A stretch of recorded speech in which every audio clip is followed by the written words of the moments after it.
I know what you're thinking. You're thinking it's another Canon press conference. No, it's not. We're doing high-speed photography. How to take amazing water drop photography. Like this one. And this one. And this one. We have done high-speed photography many times before, like this one. And this one. And this one. But yeah, so the point is we know a little bit about how to do high-speed photography. A little. Just a little bit. And we're going to show you how to do water drop photography. I think this is a great way to get started with high-speed photography, to get to know how to do it basically. But there's going to be one tool that we're going to use that makes it a little bit easier.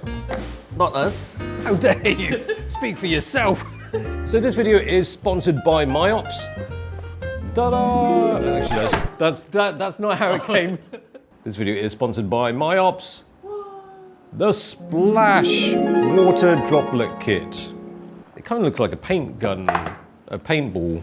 Like. Yeah, the magazine.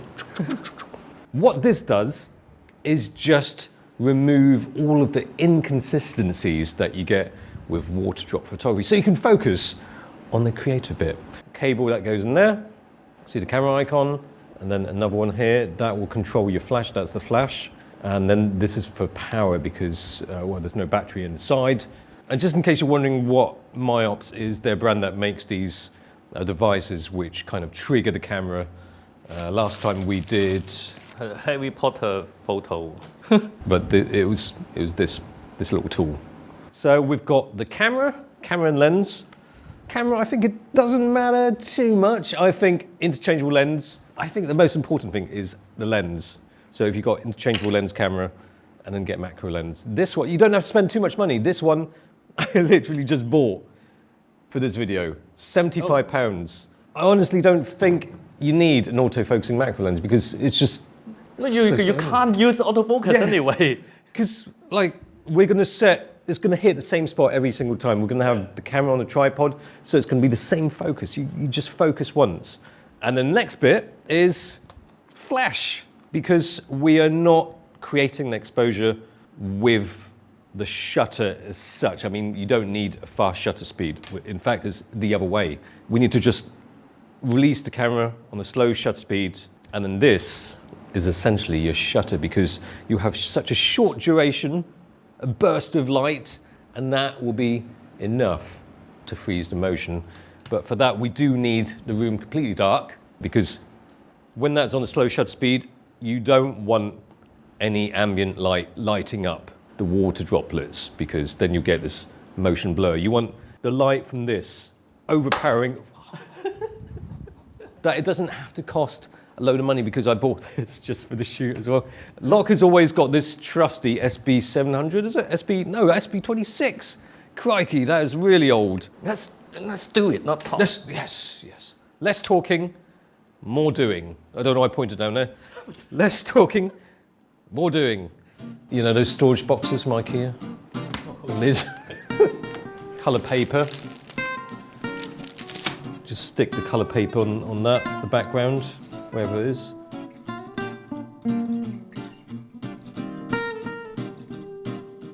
Right, so this is the one for the Panasonic. They've got a whole ton of cables. Using that to trigger the camera is optional because you can just have this on the slow shutter speed. Yeah. Press that and then make like that last drip. time we just used bulb mode. That's good. They've got a long cable because sometimes you don't want the power source near a load of water, right? There we are. It's blipping away. This one last time is replaceable battery. And now this time is external as well. I kind of like it when it's got some kind of longevity to it. It kind of makes sense. You know, you're not moving about, so it's okay to just have your power source. And so we've got the water mixture. Well, actually, it's not mixed yet because you can just use water, but you need to add just a tiny bit of gloopiness because when you want the splash to have that texture, nice smooth texture, you need this stuff. And for some reason, I thought this looked like some kind of, you know what I mean? I can London. London, Paris, New York. Milan. A wonderful skin moisturiser. Oh, that's handy. I didn't realise that. Oh, that's What? that's really sticky. Shit. shit. A wonderful skin moisturiser. What if you want to be attracted to bees? Let's just pour some in. She's serious. I do need to wash my hands though. It's like syrup. What? Yeah, I wasn't expecting that. So, gloopy enough? Well, let's give it a try. We don't want it to be like coming out like honey. I mean, afterwards you can take it apart and wash and something like that. Yes. Smells good though. Oh no, that's the hand soap. Ah, what an idiot. Oh, Oh, that's quite big drop. that is, isn't it? Drop size. Okay. Oh. It is quite interesting. I wonder how it works because at first I thought it might be there's a motor. It's just the motor like run a little bit, like push it a little bit, but it's a click. Every time it drop, it's a click.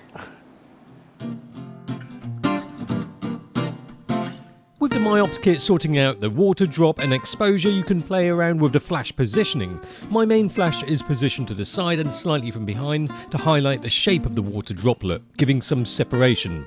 Pointing it right across the surface of the water so that when the droplet causes ripples, the light should accentuate them. Anyway, the exposure is tested and set, so we just need to figure out the delay between water drop and the flash. Still quite a big splash, isn't it?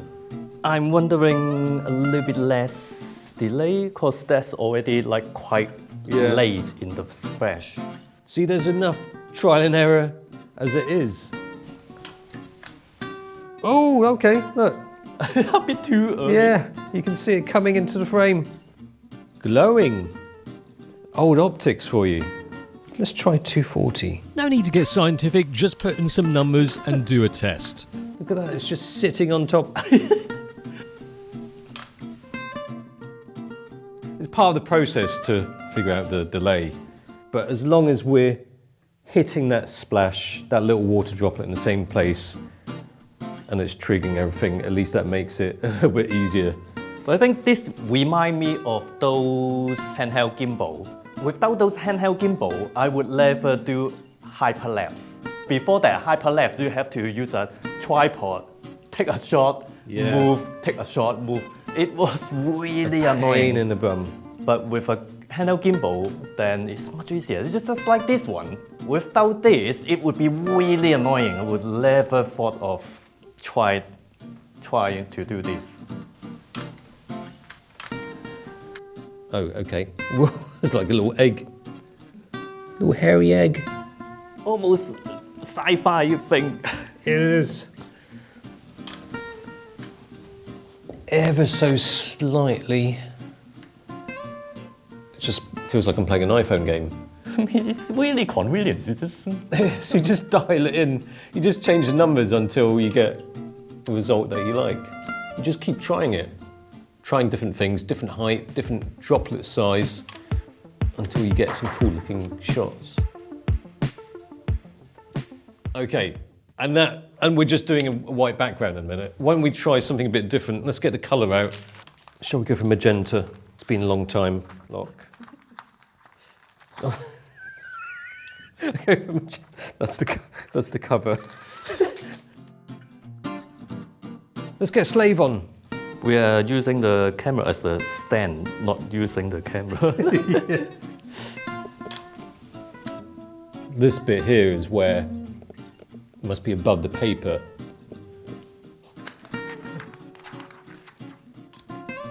So when the flash is lighting up the background, it just makes that more vibrant, and then that kind of reflects off into the water, just kind of making it look a little bit different than just plain old water. I almost feel like trying a different drop size now. Let's try 40. Gone from 50 ms to 40 ms. I don't know what that stands for when you're talking about the droplet size. Maybe the droplet size is how long it releases.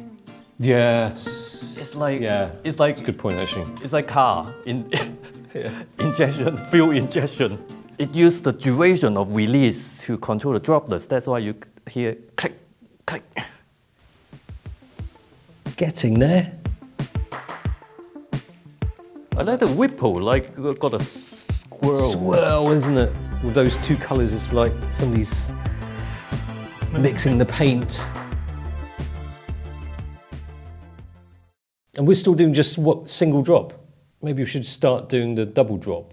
Double drop will be even more trickier because is it that you are trying to, when the first drop making the splash and then the second drop collide or something? That's the idea, I think. So you got to delay to deal with. Well, let's give that a go. That was easy. Double tap. Can you hear that? Whoa! What a mess. Just like before, you just keep trying, changing one setting at a time because you have the flash delay and the delay between the two drops to play with, and the drop size. Slowly, you'll edge closer and closer to what you want. It's something. It's like a little mushroom. yeah. Like a whale tail. I mean, this is the most fun you can have in the dark. Well, yeah. It's right up there with some of the most fun you can have in the dark. Finally! What's that? Finally! Something Similar. something similar to desired result.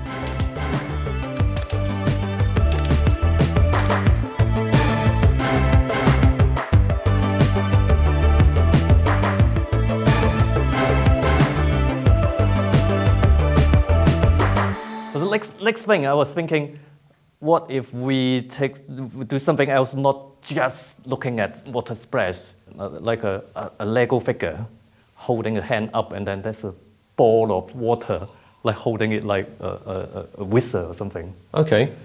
Whoa, this is classic stuff. Oh my God, that's amazing. Forget the water droplets. And the very classic, just a generic face. Oh, these are just weared off, so we... Oh, you've got some ones which don't even have the breathable death preventer, and that's like, oh, really? See you later, isn't it? That's for when... Yeah, if you accidentally swallow it. Swallow it, oh, I see. I was thinking, do I have a wizard?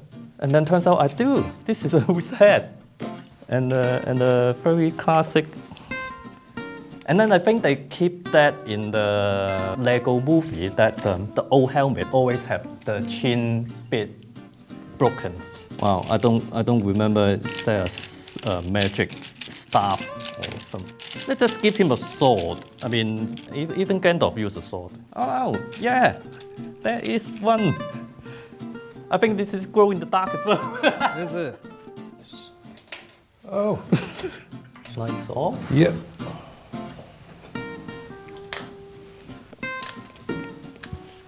Oh. There we are. Just a little bit too quick. This is obviously an easy shot technically, but this can give you an idea of how changing the delay by a millisecond can change the position of the water droplet in the frame. With photographing splashes, you can experiment with changing the delay by milliseconds to produce slightly different looking splashes. I think the glow of the lens kind of helps as well. Yeah. See, it doesn't have to be just about water droplet like splashing into the bowl. Yeah. Get creative. The thing I like about high-speed photography is how it differs to other types of photography where you need to be in the right place at the right time and respond quick enough. This is more about tweaking the variables to make cool results. Like, you could try softening the light or using colour gels over the flash. Some people like to add food colouring to the water or milk to turn the liquid more opaque. The MIOPS Splash Kit definitely brings consistency to the shoot, thus dramatically reducing the number of missed shots. Not only that, it allows you to change things like droplet size, amount of drops and delays. It couples that consistency with some creative flexibility, something that would have been hard to get right every single time if you're doing it manually.